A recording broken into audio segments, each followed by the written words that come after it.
Now I'd like to quickly show you how you can add quizzes to the modules. So if you go on here, add, and we're going to add a new quiz.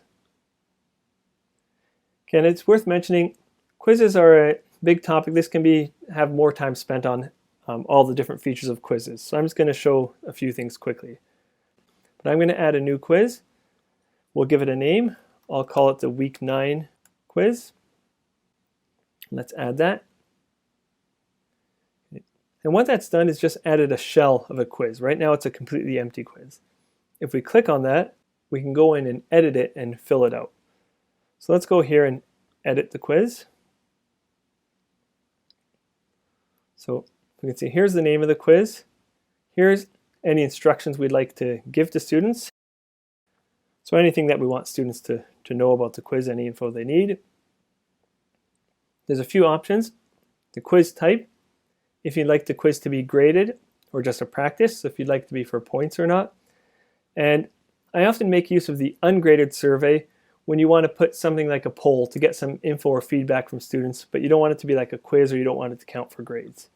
This shuffle answers option, I make use of this a lot. So this is if you want, say if it's a multiple choice question, and you want the orders of the answer to be shuffled for different students. So I just like it so that way it doesn't look identical for every student. You can add time limits to quizzes. I usually don't like to do this just because if there's technical difficulties, it can throw a wrench in things, but that's an option. Allowing multiple attempts. So you can do this. If it's for purely assessment, you probably only want one attempt.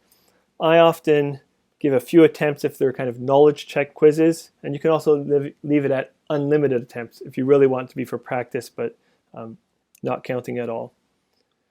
And again, you can keep their highest score or average out their score from multiple attempts.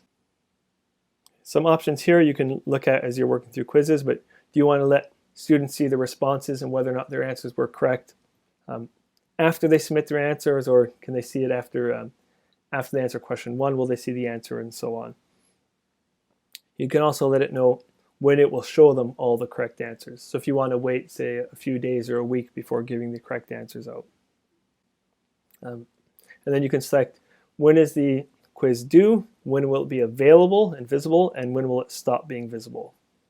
So those are all of the options for the quiz itself. And then if you go click on here for questions, this is where you can actually add the questions to the quiz. So let's add a new question. I'll click that here, and I'll call this question 1. You can have multiple choice, true or false, fill in the blank, and so on. I'm going to go with multiple choice. Here is a question. Here you can choose how many points you want the question to be worth. And then here's where you put in the answers. So this, that, the other. And you need to let it know which is the correct answer. So if this was the correct answer, right, we should indicate that here. You also have the option, if you click on here, to give feedback. So if they select this answer, this is why this is incorrect. So you can provide some feedback that if they select that and get it wrong, it gives them some information on why that one was incorrect. You don't necessarily need to do this. Again, that's a personal choice. A few things to note. By default, with a multiple choice question, it's going to give you four options, A, B, C, D. If you want to get rid of one, if you only want to provide 3 options, just delete that here. And if you want to have more than 4 options, you just click add another answer. Okay.